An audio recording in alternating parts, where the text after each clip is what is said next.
welcome back to the channel, and if you're new to my channel, why not consider subscribing, clicking on the bell for notifications and giving any video that you've watched of mine the thumbs up. Before we get into the unboxing, a quick disclaimer. Now, this was actually sent to me and it's from a company called banggood.com, and if you've never heard of them, they've been going for quite a few years and I have used them in the past. Now, if you are a little bit concerned, they're basically like Amazon. Yeah, they do like a middleman sort of thing. So they are pretty safe. I've never had any issues with them. They've always been there if I've had any queries, and they've always sorted it. Now, it doesn't mean to say they're perfect. The same as Amazon.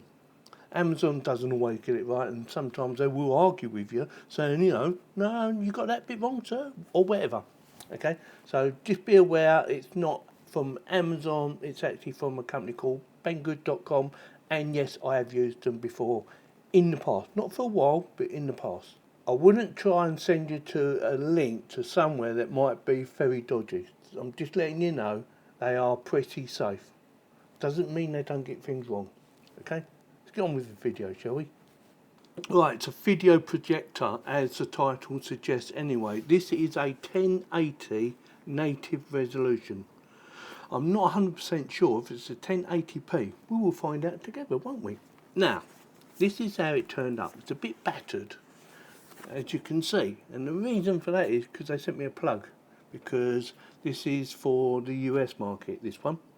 And if you're going to run it in the UK, you'll need an adapter like this. These are only a couple of quid. You probably get them in the Poundland or somewhere like that actually, for probably 50p or something, I don't know. But they sent me one and it made a mess of the box. But hopefully she's not damaged inside. I don't think she is because it's well packaged. So this can run Netflix. It says Netflix, YouTube, Disney Plus, Prime Video. Now, we'll have an operating system on it, probably Android. I'm not sure what version, but that's probably what they got on there.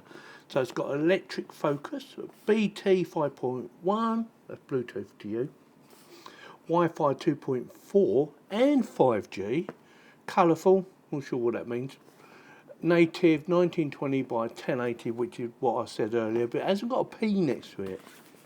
But it doesn't mean it's not a P. It could be a P.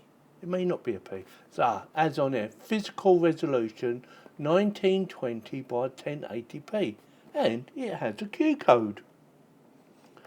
Right, let's get the unboxing done, shall we?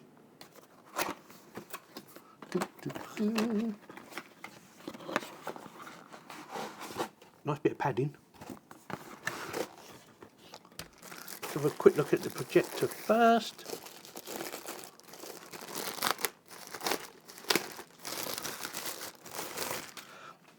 Oh, looks quite nice actually. So again, it's one of those without a little screen protector for the actual lens, which is a bit of a shame because I do like the protectors.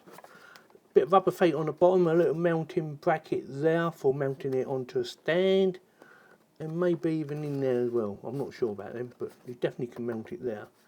Let's have a look on the side. Nothing on the left hand side. On the back we have power, some sort of reset button or sensor, USB type A connection, headphone socket, IR sensor, HDMI connection, power, air vent, and maybe a speaker there. So that looks like an air vent, that looks like a speaker, and nothing on that side, nothing on the top, but there's a bit of writing which says ultra thin projector, if you say so. It looks about the same as any others to me, but you know, it could be. Oh, there's ventilation at the bottom as well, just noticed. In different places. One now, which is in line with that one. And maybe somewhere else, I'm not sure. Difficult to say.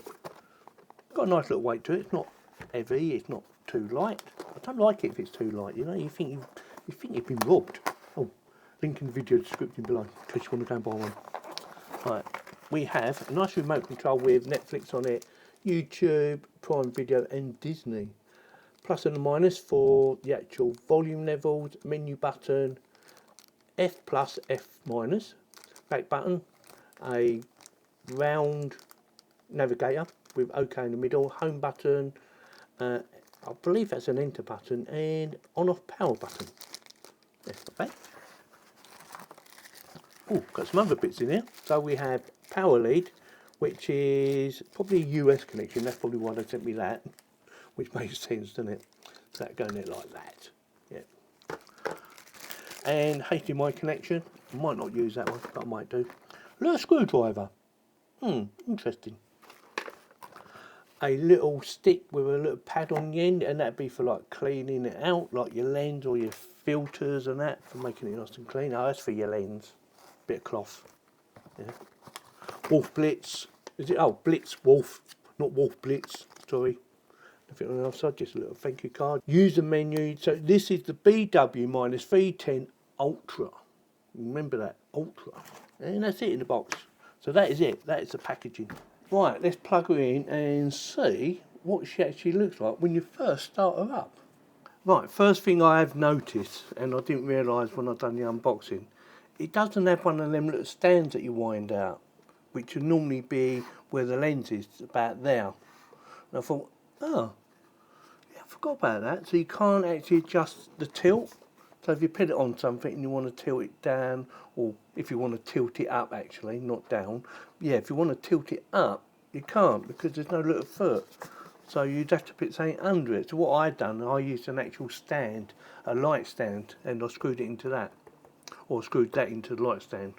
Depends how you look at it. So that's the first thing I noticed when I was setting it up. I thought, that's weird, got no angle of the dangle. Second thing I noticed, and this is not a negative, in fact it's probably a positive, is there's no audio when it first starts up. You know how some of them, they start up and they do all these little different patterns, and then all of a sudden you get this audio sound that you can't actually control the volume on. Well, it doesn't have that, so to me that was a bonus. It just starts up, gives you a little demonstration, or little screen things showing its name and stuff like that, and then you go through the menu. Now, selecting language. I did go through the menu, but I couldn't find English UK. It had English American, and I thought, well, that'd do. But there is an issue. When you select region, there's no UK region. All right, this is American one anyway, or it's set for the American market. But it's got, other countries like France, which is only just across the water. And I thought, well, why has it got French on there, but no England or UK? Thought it was a bit strange, but it is what it is. Now, when you're first setting it up, it does give you a little information about you will get more benefit out of it if you connect it to the internet, which makes sense in a way, doesn't it? Because you can download more apps, you can do updates or firmware updates, things like that, and you probably get a better experience. When you get into the main screen, there are some icons at the bottom. So starting with the left, you've got things like settings. And on the right, you had like shortcuts, like for Disney Channel, Prime TV, things like that. And that works quite easily. I had no issue with that whatsoever. It's just a little bit different from what I'm used to. Going into setting up the actual screen resolution and settings, again, was quite easy to do. I've done this a few times in the past on other projectors, and it worked very well. First of all, I'd set it too close to the actual screen, so I couldn't get it to go to full size, but stay with it because I did move the actual projector further back so I could go bigger in the end, but I just wanted to get it going first, get it all set up, and then I thought I'd move it.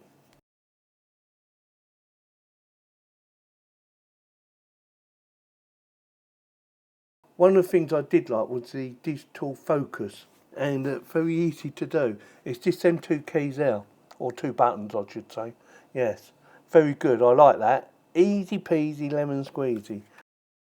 I did put in the USB stick just to see how that works, and I did find it a little bit weird at first how I actually found what's actually on the USB stick, and it just takes a few seconds to figure it all out, but again, it seems to work just fine. I played a bit of music and that just, it worked fine.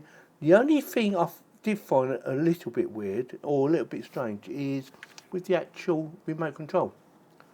Normally you get a play button and you'll get a forward and a backward button, but I couldn't find a pause button actually on here or play button on here. It's got the OK button and the arrows for it, And you know, I thought, well, where's the pause button and the play button?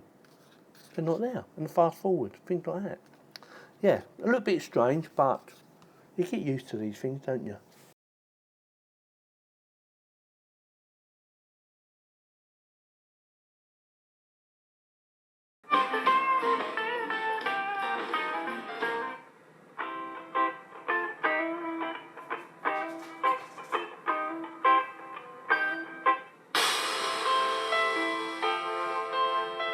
Mirror casting. Now, I did get it to work, but I couldn't figure out, using the software that they recommend you use, how to get it to show the whole screen that's on my actual phone onto the big screen. But it does work. I could adjust the volume, turn the volume up and down, things like that, and I could do different things, but I couldn't get to show you how the actual screen mirroring worked, where you show what's on my screen straight onto the actual projector. But I'm probably just missing something now. I don't know what it is, but I couldn't figure it out. Video, when playing back video, I didn't see any point in just in colour, although it's easy to find in the settings and there are plenty of options, including user option. But I thought, well, straight out of the box, leave it alone. Why would I need to touch the colouring or the brightness and contrast? Now, it isn't going to be fantastic, not for the price you are actually paying, but it is pretty good, in my opinion, for the price.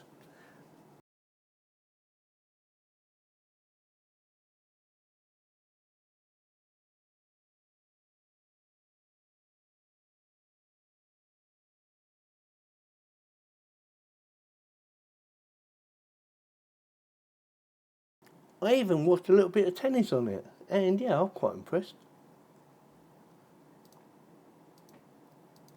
Yeah, I like some of the controls that are actually on the remote, like the Netflix, YouTube shortcuts, Prime Video and Disney Plus, even though I don't use Disney Plus. Also like the plus and the minus actually on the remote, the way they've raised it so you know where it is, and yeah, it works really well. Noise level on here for the actual fan, I was quite impressed, to be honest with you. It is pretty quiet. You can hear the fan, but it's a lot quieter than some other budget ones, so I was quite impressed with that. Yeah, it works really well. It has the right connections on the back. It has a HDMI connection. It has headphone connection, although I can't imagine anyone putting headphones on, but you never know. And one USB. Now, I do know that some other budget ones, around this sort of price, they may have two USB connections. But normally you only plug one item in at a time anyway. Normally. So yeah, very pleased with it. It's better than I thought it would be, and it does what it says on the tin. So verdict time. Yeah, I like it. There's a couple of things I don't like about it, but mainly I like it. Now, a couple of things I don't like, I've already mentioned about the remote, where I couldn't find fast forward and reverse and pause, things like that. And the lens cover. I would have liked a lens cover on there, because you've got to keep that clean. Yes. Noise levels on the fan is, in my opinion, pretty good. Oh, the other thing I didn't like, which I mentioned earlier, the little stand, the little wind out one, I would have liked that on there. Like I said, I put it on the light stand and it, seemed to work just fine sitting on there. Ideally, it'd be nice to mount it to a ceiling, but I'm not doing that in my house. Not yet, anyway.